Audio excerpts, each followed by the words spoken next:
Hamma biladi. Rosa, men xabarim yo'q. Taksilar deyarli futbolist hammasi. Sirlarni fosh qilib qo'yibsan, nimaga? Shahram aka Real Madrid bo'lgan.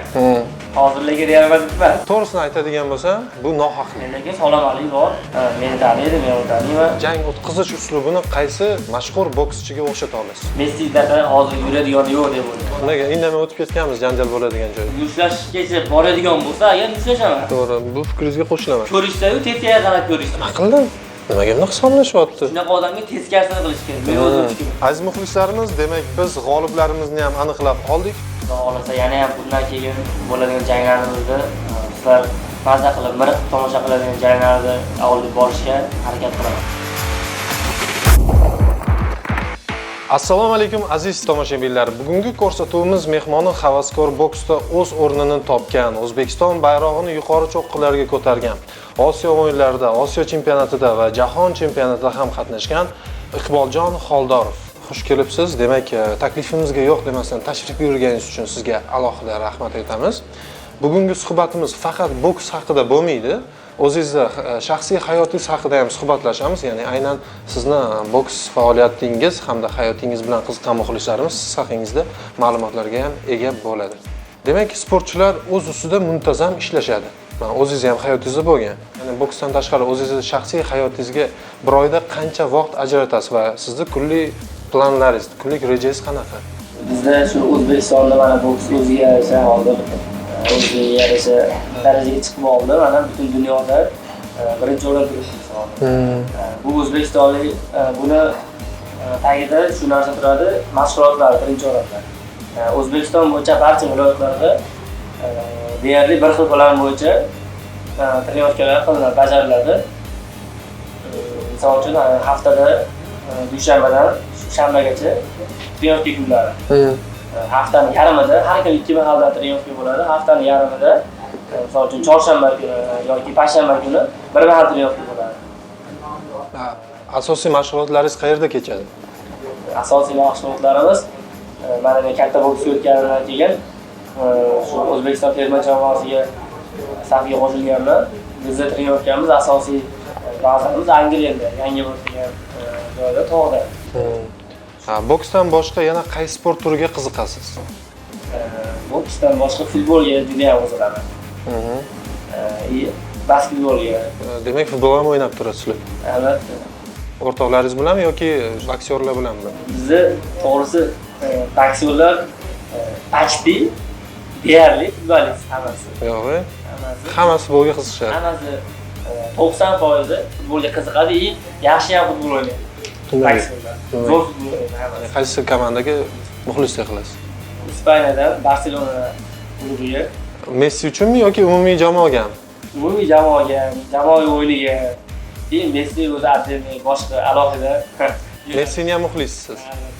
Bo'lmasa kecha 6-oltin to'pni qo'lga kiritganda bayram qilsizlar-da. Men Shahram aka bilan mana hozir ham tog'dan Yangioboddan keldim, to'g'ri. Shahram aka Real Madrid bo'lgan. Hozirligi Real Madrid emas. Hozir Ronaldo Juventusga o'tgan, Juventus hozir. Yo'q. Bu yerda oltin to'pga da'vogarlarcha Ronaldo ham bor edi.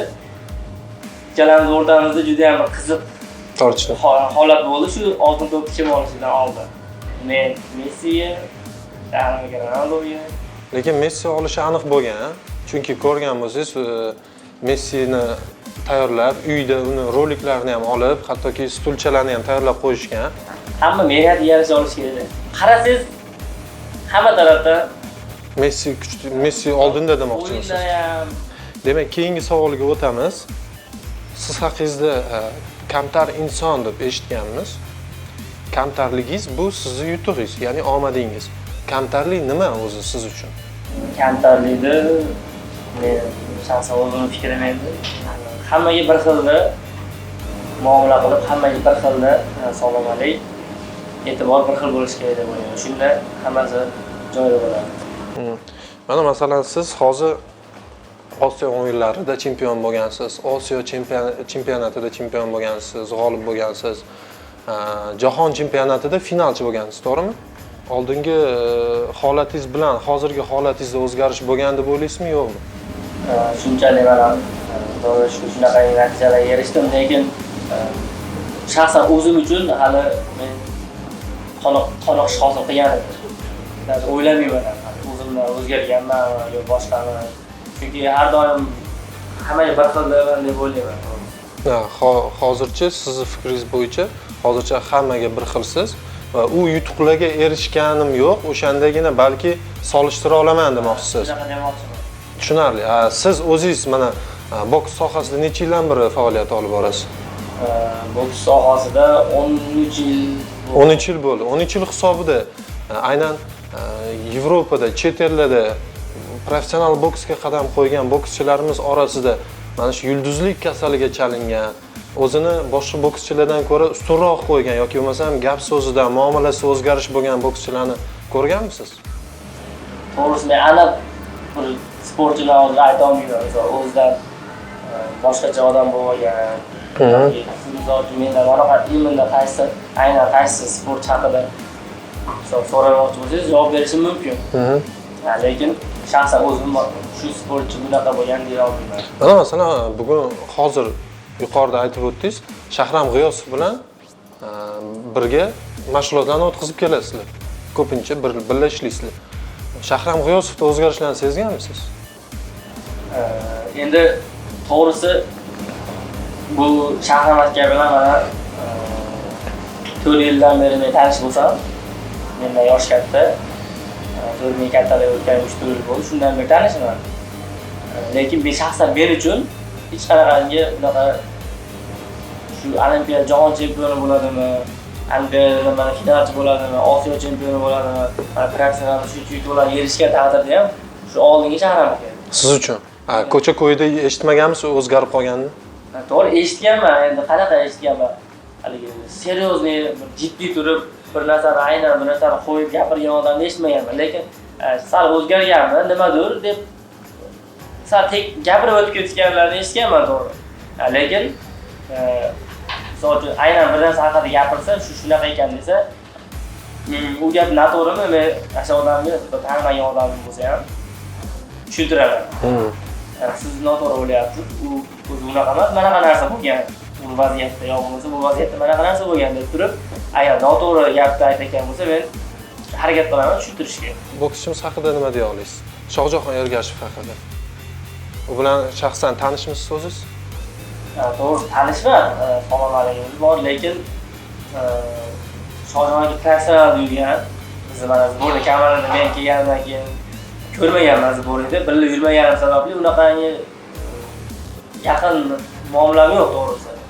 Lekin salomalik bor, meni taniydi, men uni taniyman. Mendan katta Amso aka deb murojaat qilaman.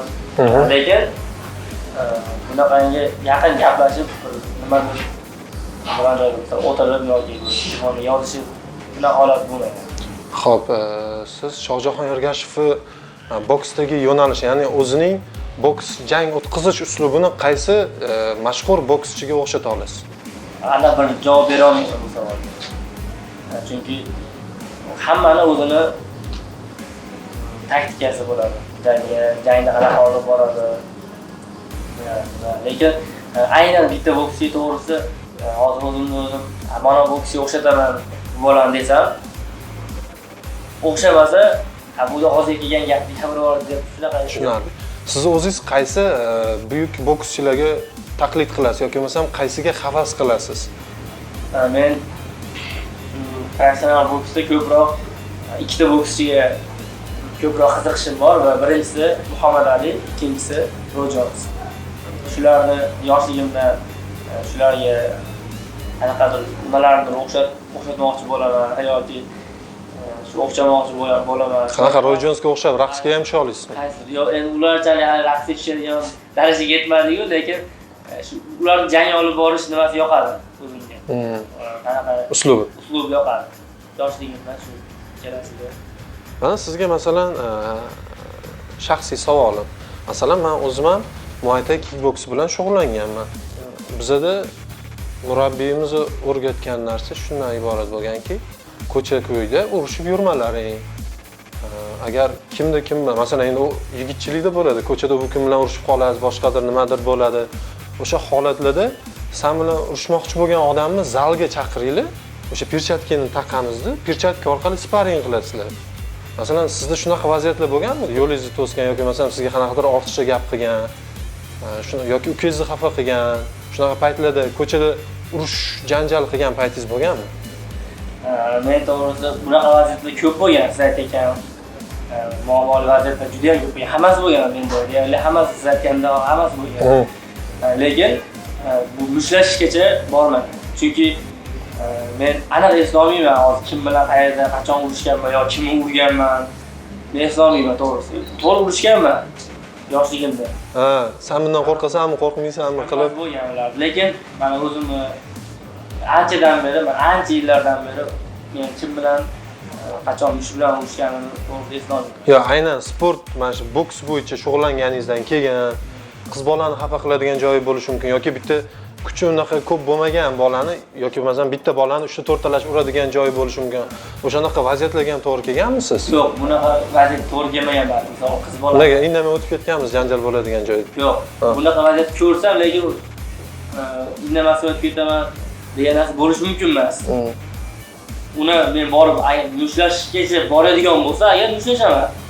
Misol qiz bolanimi yo birorta kuchsiz bir odamni agar nohaqlik qilib ko'pchilik yo gapirib yoki boshqa narsa qilayotgan bo'lsa, avvalo men gapiraman to'g'ri. Gapirib ko'raman, tushuntiraman. Agar bo'lmasa, agar urushgacha boradigan bo'lsa, buni qilaman. Lekin bu paytgacha bo'lmagan menda bu narsa. Imkoni boricha tinchlik yo'li bilan hal qilishga harakat qilasiz. Chunki siz aynan jahon miqyosidagi O'zbekistonning sborniy komandasiga kirgan sportchi sifatida beriladigan, qo'l qo'yadigan shartnomalarda ham shu narsa ko'rsatib o'tiladi. Bu haqda meni xabarim bor. Lekin baribir yigitchilikda ko'chada masalan aynan qiz bolani yoki boshqani to'g'ri tushuntiradigan bo'lsangiz, ular to'g'ri tushunmasa, yo deb sizga ham qo'l ko'taradigan bo'lsa yoki chiroq o'chib qoladigan bo'lsa nima qilasiz boshqa? Demak, siz eng asosiysi o'shanaqa vaziyatlarda ham to'g'ri yo'l bilan harakat qilib, imkoni boricha yaxshilik bilan hal qilishga harakat qilasiz. Men boksyorman. Misol uchun urushib turib ularni bilan hal qilib olishim mumkin, qo'limdan kelishi mumkin. Aniq keladi demayman, lekin urushib turib ham misol uchun kuchim yetishi mumkin, ularni hal qilishim mumkin narsa. Lekin men oddiy hech qanaqa bir boksyor sportchi bo'lmagan odam ham bu narsa qilish kerak deb o'ylayman. O'g'il bolani bu narsa qilish kerak. Agar shunaqa misol uchun qanaqadir qizni bir urayotgan yoki bir narsa qilayotgan yoki bo'lmasa bir kuchliroq, slabiyroq bolani urayotgan, ko'pchilik bo'lib urayotgan bo'lsa, degan odam bo'lsa ham indamash kerak. Oddiy mana sportchi bo'lmagan odam bo'lsa ham borib turib harakat qilish kerak. Hech bo'lmasa gapirib, agar gapirish qo'ldan keladi, borib gapirish kerak deb o'ylayman. Demak, navbatdagi savol sport, ya'ni boksda o'zingizga yarasha o'rningizni topgansiz. Kasbingiz deb aytadigan bo'lsak, boks orqasidan mashhurlikdan boshqa nimalarga erishgansiz? Juda ham zo'r savol bo'ldi. Meni hamma narsaga, nimaga shu paytgacha qanaqangi narsaga erishgan bo'lsam, hamma boks orqasidan erishganman, to'g'risi. To'g'ri, boshqa kimlargadir yomon yoki boshqacha bir fikr bo'lishi mumkin menga nisbatan kimlardan. Lekin yana bitta narsa aytib o'tishim mumkin. Boksdan boshqa shu hozir aytib o'tgan gaplarim kimlardir hammaga bir xilda bo'lish. Shu narsani kimlardir hurmat qilishi mumkin. Shu narsaga erishganman deyishi mumkin. Qanchadir me'yorda. Men buni shunaqa deb o'ylamayman. Lekin boksdan boshqa topgan narsam shu kimlar bilan yaqinlik, muomala shu narsa. Lekin boshqa hamma narsam bu shu boks ortidan kelgan. Agar siz bokschi bo'lmaganingizda qaysi kasb egasi bo'lardingiz? Bu narsani ko'p o'ylaganman, qanaqa deyman, lekin tasavvur qila olmayman aniq. Boksdan va agar bokschi bo'lmaganimda boshqa ishchi bo'lib yurishimni men tasavvur qila olmayman. Shunday vaziyatlar ham bo'lib turadi. Siz uchun qadrli bo'lgan insonlaringiz salbiy tomonga o'zgarganmi? Yo'q. Men uchun qadrli bo'lgan, rostdan ham qadrli bo'lgan odamlar salbiy tomonga o'zgardi. Men uchun tanish bo'lgan odamlar lekin o'zgarganlar bo'lgan. Lekin qadrli emas. Tanqidlarga qanday qaraysiz? Tanqidlarga ko'pchilik yoqmaydi bu narsalar. Endi bor narsani gapirishsa nima desam bo'ladi, to'g'ri qabul qilishi mumkin. Lekin agar boshqa narsani bir ko'paytirib, noto'g'ri gapni nima qilishadigan, gapiradigan bo'lsa agar qo'limdan kelgancha bu narsaga e'tiroz bildiraman. Tushunarli. Menga bu narsa yoqmaydi. Demak, tanqidni ham asoslisiga siz to'g'ri qaraysiz. Yuqorida aytib o'tganimdek, shaxsiy savolga o'tadigan bo'lsak, demak, bugun faqat boks emas, shaxsiy hayotingiz haqida ham gaplashamiz degandek, oilangiz haqida aytish mumkin bo'lgan narsalarni qisqacha gapirib bering. Ya'ni siz muxlislaringiz uchun. Albatta bu narsani men Andijon viloyati Qo'rg'ontepa tumanida dehqonchilik degan qishloqda bo'lyapman. Otam, onam bor, akam bor, singlim bor, 3 ta farzandmiz. Ota-onam oddiy. Dadam oldin shofyor bo'lgan. Haydovchi. Haydovchi bo'lgan. Oyim oddiy uy bekasi. Oilangizda sport bilan shug'ullanadiganlar yo'q. To'g'risi meni oyim ham, dadam ham sportchi bo'lmagan, lekin yoshligidan muntazam shug'ullanib turishgan. Men oyim ham juda qiziqadi, juda ham sportga.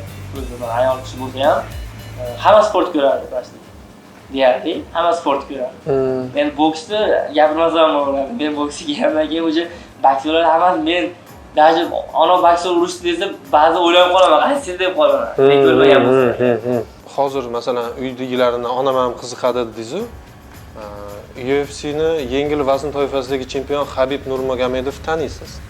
Habib intervyusida aytganda, onasi oldin ko'rmagan ekan uning janglarini. Aynan UFC'ga chiqib, janglarda g'alaba qozonib, tanila boshlagandan keyin onasi ham qiziqib ko'radigan bo'lgan ekanda. Keyin asosan ko'pchilik aytadiki, Habib faqat parterda, ya'ni kurashda oladi, qo'lda jang qila olmaydi deyshadi. Lekin onasi aytar ekanki, unga o'g'lim, imkoni boricha raqiblaringni urma, ziyon ularga zarba berib ziyon yetkazma. Agar qo'lingdan kelsa, o'sha o'zini priyomlari bilan amallab ularni yengilganini tan olishiga majbur qilgan, harakat qilganki, o'shani qilib yutishga, imkoni boricha zarbasiz yutishga harakat qilgandirkan. Endi baribir ona-da ham farzandi ziyon ko'rishini xohlamaydi, ham begonaga ziyon yetkazishni xohlamaydi. Masalan, sizda ham xuddi shu o'zingizda qanaqadir raqibga nisbatan achinish hissi uyg'onganmi, bo'lganmi? Onamdami? Yo'q, sizda. Ha. Uydagilarning fikri bunga, uydagilarni to'g'risi ringga chiqqandan keyin bu narsa ko'zga ko'rinishi qiyin juda ham. Chunki u yerda avvalo o'zingizni himoya qilishingiz kerak. Bizda ringda. U raqibni ayashdan oldin u narsaga o'ylash uchun nima desam bo'ladi? Oldin o'zingizni zo'r himoya qilishingiz kerak. Bo'lmasa ashqolotga o'zingiz tushasiz. Ochkolar bo'yicha ham yutishingiz kerak. Ringga chiqqanda любой odam o'z kalta yegandan ko'ra raqibni urishni ko'proq oladi. Ya to'g'ri, boksda buni hech qanday iloji ham yo'q, boshqa zarbalardan iborat ochko ishlashi. Lekin ko'pchilik o'zini karaxt holatiga tushgan raqibini yana oxirgacha zarba bilan urishga harakat qiladi. O'shanaqa vaziyatlarda asosan. Bunaqa vaziyat ham bo'ladi. Misol uchun raqibimni misol uchun men ursam, raqibim udar tegib turib, yerga o'tirib qolmadi, lekin gangragan holatda teskari qarab qoldi, yo bo'lmasa yonbosh bo'lib qoldi. Bunaqa holatda urmash kerak. Men o'zimning fikrim, raqib o'zini yo'qotdimi, o'zini yo'qotib nima bo'lgan holatda uni misol uchun sal oyoq tegib qoldi, yerga tizzalab qoldi. Bu payti o'rtadagi hakamni o'zi ham to'xtatadi. Unaqa paytda to'g'ri ularga ulgurmaydi. Bizda bu narsa juda ham ko'p bo'lgan. Ko'pchilik zarba beraveradi. Raqib ringdagi referi to'xtatishidan oldin, stop komanda berishidan oldin urib juda ham ko'p bo'lgan. Bu narsa noto'g'ri. Sudya zo'rcha pastga oyoq tegib qoldimi, o'zi sal oyoq tizzasiga yetadimi, raqib urmash kerak. Shunaqalar ko'p uradi. Shunaqalar boksda juda ham o'zim ko'p ko'rganman. O'zbekistonda ham ko'rganman, professional boksda ham ko'rganman. Bu nomard deydi. Tushunarli. Demak, navbatdagi savol, ijtimoiy tarmoqlar orqali kelgan savollarni sizga yo'llaydigan bo'lsak, demak, bizga javob qaytarmaydi. U ham ba'zi bir odamlarga o'xshab yulduzlik kasaliga uchragan degan so'zlarni ham yozib qoldirishgan. Bunga nima deysiz? Aynan bu yuqorida gaplashgan gapimiz haqida. Endi to'g'risi bu narsa Bundan ko'pchilik aytadi. Internet orqali aytadi. Bizga bu Instagram orqali, Telegram, Instagram orqali juda ham ko'p xabarlar keladi, to'g'risi. Ko'p juda ham. Tanigan yozadi, tanimagan yozadi. To'g'risi hammasiga yozishni iloji yo'q. Hammasiga yozib chiqishdi. Keyin o'rinli savol bor, o'rinsiz savol bor. Misol uchun men tomonidan qanaqadir bir narsa unga kerak bo'lsa, shunga zarur bo'lsa, javob beraman. Lekin o'zidan o'zi, misol uchun uyda yozib turib, zerikib ketib turib menga yozib yuborsa, men qanday unga misol uchun nima qilyapsiz, qayerdasiz, nimadir degan tanimagan odam bo'lsa men ma'qullaydi unga. Qanaqa qilib? Masalan, u ko'proq holatlarda qizlar sizga yozadimi? Endi Yo, istagan odam yozishi mumkinmi? Qizlar ham, bolalar ham aralashadi. Masalan, faraz qilingki, siz mashhur bokschi emassiz. Oddiy inson sifatida sizga masalan kimdir yozsa-da, Instagram orqali, aynan Instagramda yangi podpischik bo'lsa-da sizga yozsa, unga baribir javob qaytarardingiz-ku. Nimaga endi ozgina tanilib bo'lganingizdan keyin javob yozishingiz kemayapti? Qayerdan bilasiz qaytarishni? Balki qaytaradi. Oddiy insonlar har doim yozgan.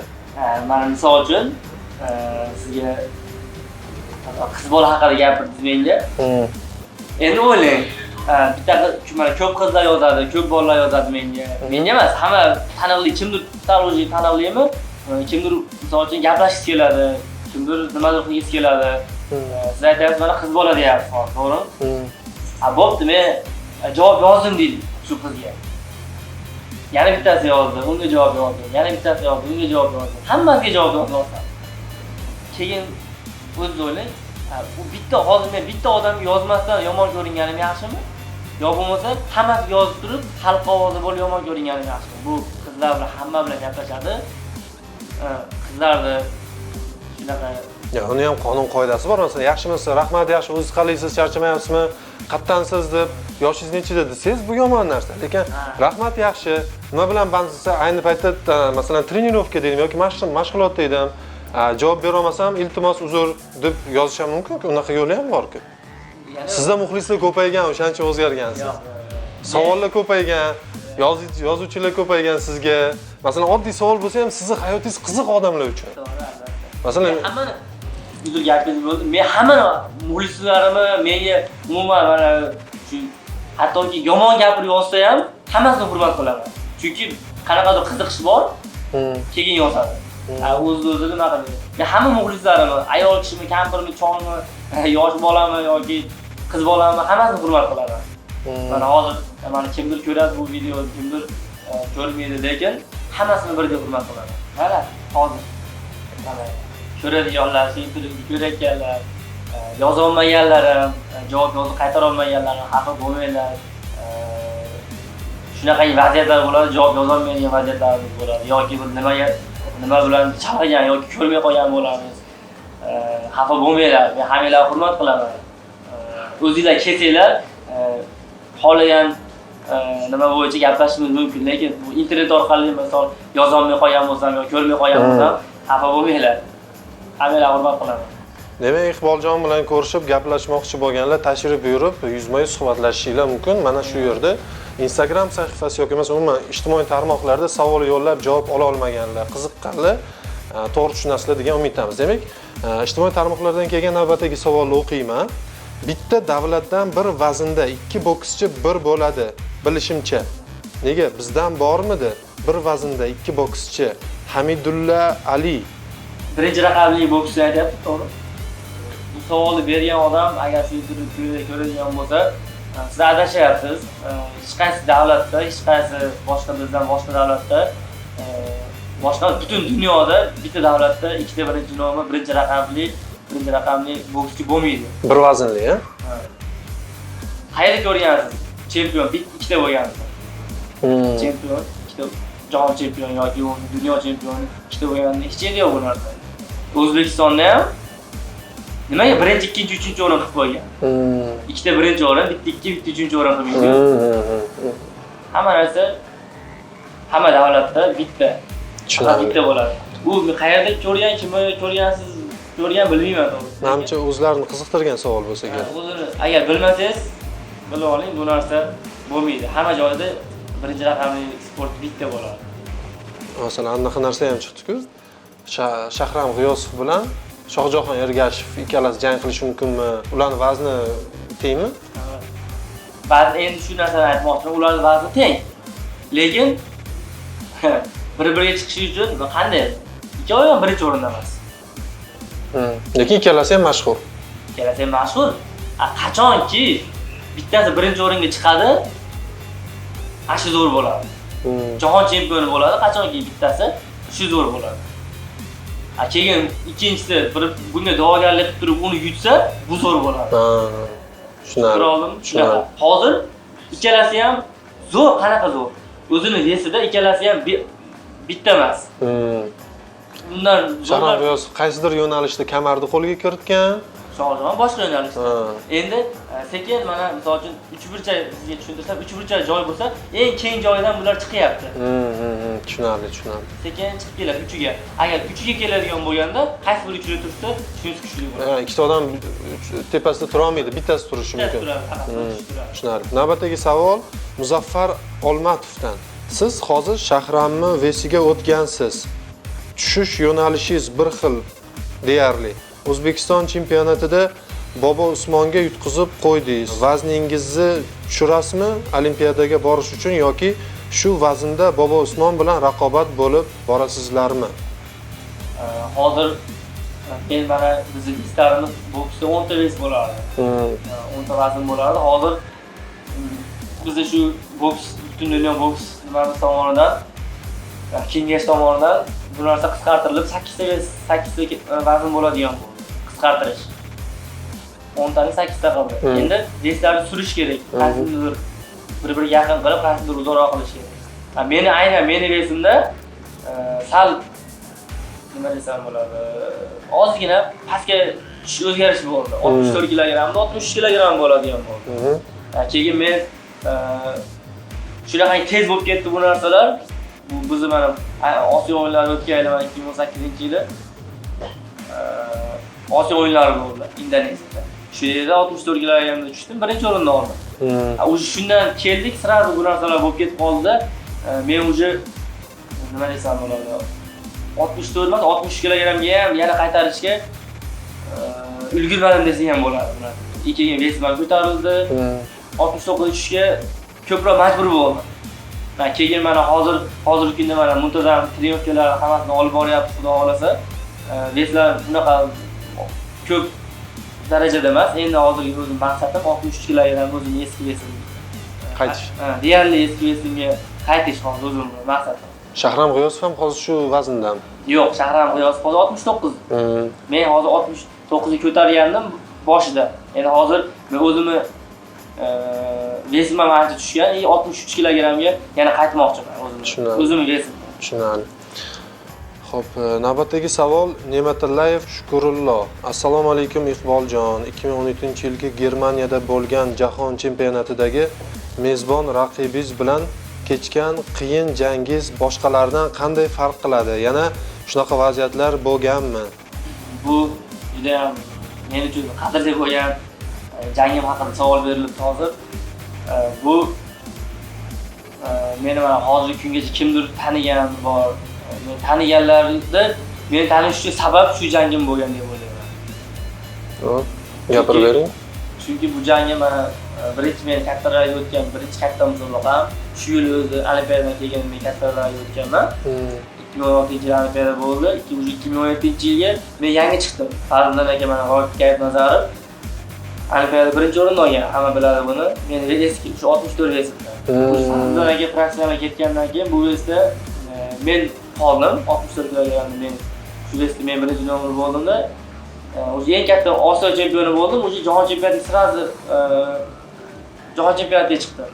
Va bu yerda endi kattaring o'ziga yarasha his-hayajoni bo'ladi. Birinchi jangda ham juda ham zo'r o'tdim. Ikkinchi jangimda chorak final. Bu jangimni yutsam, o'sha men medal olaman, aniq. 3-o'rin yo'q degani 3-o'rinda olaman. Medal bor. Jahon chempionatida medal oldik degani endi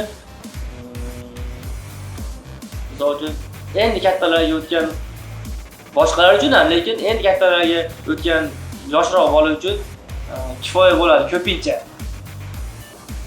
Shu chorak finalda ikkinchi jangimda mezbon raqib Germaniya raqibimga qarshi chiqishim kerak edi. Bu jang ko'pchilik ko'rganlar bor.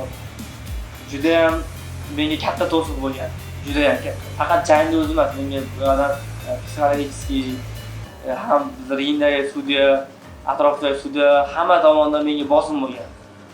Qanday? Chunki u mezbon. Mezbonni uyida hatto devorlarga ham yordam beradi. Keyin endi o'ziga shaxsiy hayajon bo'lgan. Men ringga chiqib, o'sha raqibim jangim boshlangan, urushni bir-birimizni jang olib boshlaganmiz. Hali ko'p o'tmasdan mendan ochko qirqib tashlagan. Sabab? Shu motor jang holati. Motor jang olib boryapti. Misol uchun men yonboshiga egilib himoya qilib o'tmoqchi bo'lganman. Bu o'ylagan, bu aynan boshi bilan, kalla boshi bilan urmoqchi bo'lyapti deb turib. Mendan yo'q joydan ochko olib tashlagan. Keyin yana bu yog'iga o'zi ikkinchi raund uni knockdown qildim. Shunaqa jang o'zi eng baland nimaga chiqqan. Nima desam bo'ladi? Yuqori daraja. Pempga yuqori darajaga chiqqan jangim. Keyin 3-raund bo'lgan. Yana mendan shunaqa boshqa holatda mendan ochko olib tashlagan. Biz boksda shunaqa 3 raund bo'ladi. Sizdan 1 raund olib tashladim ochko, u raund siz yutqizdingiz. Bizda shunaqa boksda. O'zi mendan birinchi raund olyapti. Ikkinchi raund men uni knockdown qilyapman. Hisob 1-1 misol uchun. 3-raund boshlanishiga yana mendan yana ochko olib tashlagan. Yo'q joyda chiqargangi. Keyin endi bu to'g'ri juda ham psixologik udar ringda. Siz bilyapsiz, chunki siz yutqizishingizni bular aniq qilib qo'yganini siz o'zingiz sezib turibsiz-da. Shunga qarab qanaqangidir menda nima desam bo'ladi, shijoat paydo bo'lgan, chunki mana mashg'ulotlarda juda ham zo'r olib borgan bu yerda. Trenerlarimiz, ustozlarimiz ustimizda zo'r ishlagan, har tomonlama bizni tayyorlagan, faqat jismoniy tarafdan emas. Psixologik tarafdan ham, hamma tarafdan ham o'zingizga bo'lgan ishonch. Shu sababdan men shu jangdan yutib chiqqanman deb o'ylayman. Unda baribir 3-raundda sizdan ochko olishiga qaramasdan ochkolar bo'yicha yutganmisiz? Albatta. Yo muddatidan oldinmi? Yo'q, ochkolar bo'yicha yutganman. Baribir hamma ko'rib turibdi. Men sizdan ochko olib tashlagani bilan zarbalar anaqa ko'proq siz zarbalar berganingiz hisobiga siz g'olib bo'lgansiz. Yana bir savol Sardordan kelgan ekan. Kuni kecha bizni hamyurtlarimiz Sankt-Peterburg shahrida bo'lgan janglarda yuqori daraja bilan yurtimiz bayrog'ini ko'tarishga muvaffaq bo'ldilar. Siz mana shu jangda qatnashmaganligingiz sababi? Mana hamma O'zbekistonliklar va bokschilar biladi. Rossiyada jahon chempionati bo'lib o'tdi. Avgust oyi oxirida jahon chempionati bo'lib o'tdi. Bu savolni to'g'risi juda ham ko'pchilik menga Instagram orqali, Telegram orqali yuborishdi. Nimaga siz jahon chempionatiga bormadingiz? Nimaga qatnashmadingiz? Kutgandek degan savollar ko'p bo'ldi. Endi bu boshda aytib o'tganimdek, bu sport. Har qanaqa holatga agar sportchi faqat shu musobaqa orqali yo urush orqali zo'r bo'lsa, bu narsa muhim emas sportda. Sportda tepa past joylari bo'ladi. Chidaganga chiqargan ochig'i boksda. Qachonki siz shunaqa holatlar bo'ladi, siz emas boshqa odam ketadi. Shunaqa holatlarda ham chidasangiz, shunda haqiqiy sportchi bo'lasiz. Men o'zim fikrim shunaqa. Endi bizda ham men aytib o'tganimdek, mana ves ko'tarish, vesim o'zgarish holati bo'ldi yil boshida. O'zbekiston chempionati bo'ldi. O'zbekiston chempionatida mana Bobosman Boturov bilan finalga duch keldik va 3-2 hisobida Bobosman Boturovni qo'lga ko'tarishdi. Shu sababdan men 69 kilogramda jahon chempionatiga bu bola bordi. Mana bu yerda ko'rdinglar, 3-o'rinni oldi. Jahoncha aytgandek, jahon chempionati medal olishni o'zi oson narsa emas. Demak, bizga navbatdagi savolni ham yo'llashgan Sardordan kelgan savol ekan. Siz insonlarda eng qadrlaydigan xislat bu qaysi xislat? insonlarni eng men hurmat qiladigan xislatim, siz mana bu narsa boyaga aytib o'tdingiz, o'z sportchilar o'sha yulduzli emasmi, shunaqa darajaga ko'tarilganida o'zlari ketadimi degan umidda. Bu narsa hammaga yoqmaydi. Bu narsa biror kimdir mensimaslik yoki kimgadir befarq bo'lishlik menimcha sizga ham, menga ham hamma o'g'il bola, qiz bola hammaga yoqmasa kerak. Shaxsan menga yoqmaydi bu narsa. Misol uchun bitta odamni oldiga borasiz, ko'rishsiz, sizga yo bo'lmasa salom bersangiz, haligi olmasa, yo bo'lmasa haligi olmasa ham mayli. Ko'rishsa-yu, tetiga qarab ko'rishsa. Qo'l uchida. Misol uchun. Bu narsaning ichida ko'p nima bor? Mensimaslik degan narsa. Shunaqa odamlar bor, mana siz borasiz, ko'rishadi-da, oldida tursiz, boshqa odam keladi-da, u bilan quchoqlashib ko'rishadi. Men bilan quchoqlashib ko'rish demayman. Просто siz haligiga aytasiz, o'zing kimsan, nimaga bunaqa qilyapsan deb ichingizda aytasiz-da. Ko'proq menda shu narsaga o'zim shaxsan o'zimda shu narsa bo'ladi. Birovda bepisandlik. Kimdir sizga muomala, chiroyli muomalada bo'lib kelsa-yu, u mensimasdan yoki e'tibor bermasdan, ochiqchasi aytganda, insonlar qancha kamtar bo'lsa, kamtar va o'zgarishsiz bir-biriga bo'lgan mehr oqibati kuchli bo'lsa, ya'ni oqibatli insonlarni qadrlaysiz. Endi men mana bir narsa aytib o'tib, men bilan yaqin bo'lib, faqat u bilan o'zimga bog'liq narsa bo'lsa, mana u bilan men yaqinman, u menga shunaqa qiladi. Men imini u odamni aytmayapman. Misol tanimagan odamlar bir-biri bilan ko'p ko'rishadi ko'chada. Misol 2-3 marta ko'rishadi, boshqa u bilan ko'rishmaydi, tanimaydi. Lekin shunga ham shunaqa qiladiganlarni aytayapman men. Umuman hammani aytayapman. Misol siz borsiz ham, boshqasi borsa ham hammaga iloji boricha, misol uchun betiga, yuziga qarab turib ko'rishib qo'ysa, olam guliston. Ya'ni o'zimni nima aytayapman, o'zim fikrimni aytayapman. Shunaqa odamga, shunaqa siz yaxshi qanchalik aytyapsiz, yaxshi bo'lib, siz chiroyli muomalada bo'lganingiz sari o'zgarishini bilaman deyapsiz. Shunaqa odamga teskarisini qilish kerak. Men o'zim fikrim. Bu narsa o'zimni teskarisi emas, qanaqa u muomala qiladigan bo'lsa, siz ham xuddi shunaqa ko'zga bo'lishingiz kerak, ha. Shunaqangi odamlarga to'g'ri rostdan ham qancha siz qancha egilib bukilganingiz sari sizni hurmat qilmaydiganlar bor-da. Nabrot kimlardir unaqa emas, kimlardir qancha siz singaningiz sari sizni hurmat qiladiganlar ko'p bizda. Anaqa qilib, dalda bo'lib.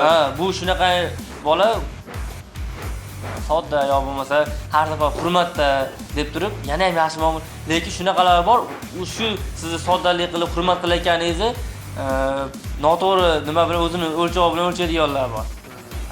Uj mensimaydi. Даже siz haqingizda o'ylamaganda, chunki shuning uchun даже mensimaydiganlar bor. Shularga lekin qanaqadir nima qilib qo'yish kerak. Men o'zim fikrim, misol uchun men 2 marta, 1 marta bo'ldi, 2 marta bo'ldi, mayli 3 marta bo'ldim, uje siz o'zingizni qanday qaysidir ma'noda oldida borligingizni, oldida turganingizni his qildirib qo'yish kerak deb o'ylayman.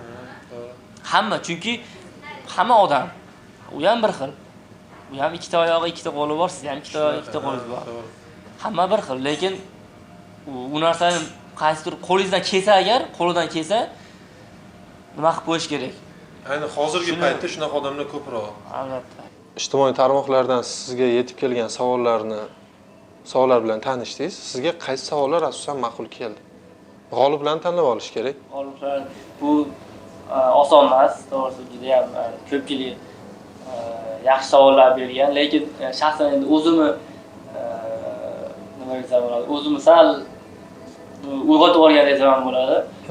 Men uchun shunaqa uyg'otib olgan savollar ikkita savol bo'ldi. Men bittasi Germaniyada jahon chempionatida ikkinchi jangingiz deb turib, qaysi jangimgacha, qayerda bo'lganigacha aytib berayotgan. Bu jangim to'g'risi meni shunaqa natijalarga erishishimga birinchi qadam bo'lgan jangim deb tasavvurim shunaqa deb bilaman bu jangni. O'zim uchun juda ham qadrli bu hayotimda. Bu jangim juda ham o'zim uchun qadrli. Shu savol bergan odamni men o'zim uchun g'olib deb aytishim mumkin. Ikkinchi savol. Ikkinchi savolga keladigan bo'lsak, hozir faqat sport tarafdan belgiladik. qaysi boks tarafdan qayerda jangingiz degan tarafdan. Hozir endi oddiy misol tarafga oladigan bo'lsak, hayotdan berilgan savol mana Sardor degan bolalar kelibdi. insonlardagi hayotda muhim bo'lgan hislat siz uchun qaysi bo'ladi? Siz qadrlaydigan insonlardagi hislat, tushunarli. Shu savolga men o'zimni hayotimda ham bu narsani ko'p o'ylayman. Demak, belgilab qo'yamiz, rejissyorlarimiz belgilab qo'yishadi degan umiddamiz. Sardor bilan demak, Germaniyada bo'lib o'tgan jangingiz haqida sizga savol yo'llagan muxlis.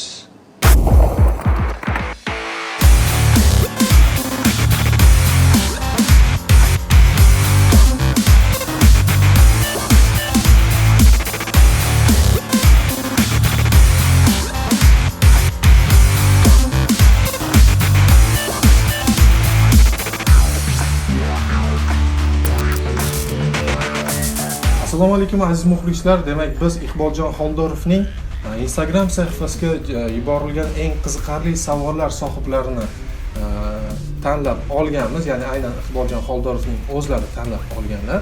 Marhamat, o'zingizni tanishtiring. Men ismim Sardor, Andijon viloyatidan keldim. Siz? Men ismim Nig'matullo Shukurullo, men ham Andijon shahardan. Tashrif buyurdingiz. Juda ham yaxshi. Demak, sizlar eng qiziqarli savollar sohiblari sifatida belgilandinglar, ya'ni tanlab olindinglar. Lekin sovg'alarimizni qo'lga kirishdan oldin kichkinagina bir konkurs o'tkazamiz. O'sha konkursni o'tkazib bo'lgandan so'ng sizlar o'zingizlarning sovg'alarni tanlab olib ketishinglar mumkin bo'ladi. Tayyormisizlar? Tayyor. Marhamat, boshlaymiz. Demak, hayajonli daqiqalar. Bizning g'oliblarimiz hozir mana kichkinagina konkursimizdan o'zlari uchun belgilangan sovg'alarni tanlab olish imkoniyatini qo'lga kiritadilar. Tayyormisizlar? Sardor Shukurullo. Hozir mana bu yerda 5 ta varog'imiz bor. Ushbu varaqlar tagida, ya'ni varaqlarda sovg'alarning nomi joylashtirilgan. O'zingiz istalgan varoqni tanlab olishingiz mumkin bo'ladi. Birinchi kim boshlab beradi? Siz boshlagan bo'ling. Marhamat Sardor. Qaysi birini tanlaymiz? Uchinchisini. Nima uchun aynan uchinchisi? Balki boshqa varoqni tanlab ko'rarsiz. Attiga turibdi. Ya'ni bu o'rtada joylashgan varoqni tanlamoqchisiz. Birinchisi bo'l qolsin. Birinchisi nima? Nimaga fikringizni o'zgartirdingiz? Boshida. Uchinchisida balki qimmatroq sovg'a chiqib qolar. Aynan Iqboljon Xoldorov tanlagan sovg'alar belgilangan bu yerda. Bunisi omad. Demak, birinchi varoq. Aziz muxlislar, hayajonli daqiqalar. Birinchi varoqni demak ochamiz. Sport kiyimlari. O'zingiz ham sportga qiziqasizmi? Sportni qaysi turi bilan shug'ullanasiz? Yoshligimda boks bilan shug'ullanaman. O'zingiz ham boks bilan shug'ullanasiz. Juda ham yaxshi. Demak, sportchi yigitimizga aynan sport kiyimlari chiqdi. Tabriklaymiz. Marhamat, endi Shukurulloga navbat. Bu sizga. Hozir sovg'alarni ham topshiramiz. Xo'sh. Tanlab turdim, menga yaqinroq narsa. Bu Sardorga yaqinroq. Endi menga yaqinroq. Demak, Sardor bu yerda turganmisiz, bu varoq sizga yaqinroq. Menga yaqinroq hozir. Ko'zimda mo'ljallab turdim narsani. O'zingiz qaysi kasb bo'yicha shug'ullanasiz? Men stomatologiya bo'yicha shug'ullanaman. Stomatologsiz. Tushunarli. Demak, siz ushbu fikringizni o'zgartirdingiz. Yo'q, fikrimni gapirmayman, mana shuni. Aziz muxlislar, fikrni o'zgartirmadilar. Aynan birinchi tanlagan varoqlarni biz ochib ko'rsatishga harakat qilamiz. Qani? Demak, Shukurulloga ham sport kiyimlari. Demak, stomatolog ham sport bilan shug'ullanish, muntazam shug'ullanish kerak degan ma'noda sport kiyimlari sizga ham. Tabriklaymiz. Bu yerda qolgan varoqlarda ham chiroyli sovg'alarimiz bor edi. Ularni ham yolg'on bo'lmasligi uchun ko'rsatmoqchimiz. Bu yerda maxsus kiyimlar bor edi.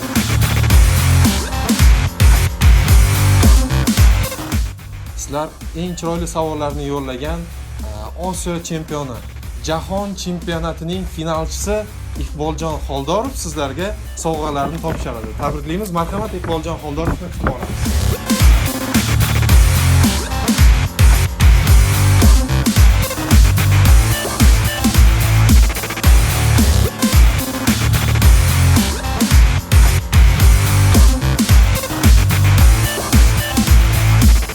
Aziz muxlislarimiz, demak biz g'oliblarimizni ham aniqlab oldik hamda Iqboljon Xoldorov bilan chin dildan ham boks, ham sport turi bo'yicha, ham shaxsiy hayoti bo'yicha gaplashib, sizlarga qo'ldan kelguncha ma'lumot berishga harakat qildik. o'ylaymanki, bugungi suhbatimiz o'ziga ham ma'qul bo'ldi. Yaxshi savollar keldi. Juda ham muxlislarimga va savol yo'llaganlarga kattakon rahmat aytaman. Kimnidir savoliga javob bera olmay qolgan bo'lsa ham uzr so'rayman. Bu intervyudan mana yaxshi bir taassurot bilan yakunladik desam adashmayman. Hali nasib 2020-yilda Olimpiadada sizni ko'ramizmi, Xudo xolasa? Xudo xolasa bu meni eng katta orzuyim Olimpiadaga tushish. Xudo xolasa shu narsani ustida hozir mashg'ulotlar olib boryapmiz. Nasib qilsa mana 2020-yil bo'ladigan Olimpiadada boshqacha bir muxlislarimiz mana O'zbekistonni hammani oldida bir hammani bir mazza qilib ko'radigan janglarni o'tkazishga harakat qilaman. Xudo xolasa biz ham niyat qilamiz. Aynan 2020-yildagi Olimpiadada O'zbekistonimiz yurtimiz bayrog'ini eng baland cho'qqiga olib chiqib, ya'ni birinchi o'rinni qo'lga kiritib, yorug' yuz bilan aynan mana shunday suhbatlarni yana birgalikda quramiz degan umiddaman va buni Yaratgandan so'rab qolamiz. Bizning hamkorimiz Floria restoraniga o'z minnatdorchiligimizni izhor etamiz. Mana shunday sharoitlarni yaratib berganligi uchun hamda homiyimiz Samo Collection'ga ham o'z minnatdorchiligimizni bildirib o'tamiz. Va muxlislaringizga, yurtdoshlarimizga tilaklaringiz bo'lsa marhamat. Avvalambor mana shu 2020-yil bo'lgan Olimpiadaga qatnashish nasib qilgan bo'lsin. Xudodan shu narsani tilayman va muxlislarimga juda ham ashaddiy muxlislarga ayniqsa kattakon minnatdorchilik bildiraman. Meni jangimga qiziqib, shunchalik savol yo'llab yoki bo'lmasa boshqa internet orqali, televizor orqali ko'radigan muxlislarimga, hamma muxlislarimga omadlar tilayman. O'ylagan barcha niyatlarga yetishinglarga tilakdoshman. Xudo xolasa yana ham bundan keyin bo'ladigan janglarimizda sizlar mazza qilib, bir tomosha qiladigan janglarni olib borishga harakat qilaman. Rahmat katta. Rahmat tajribangiz uchun.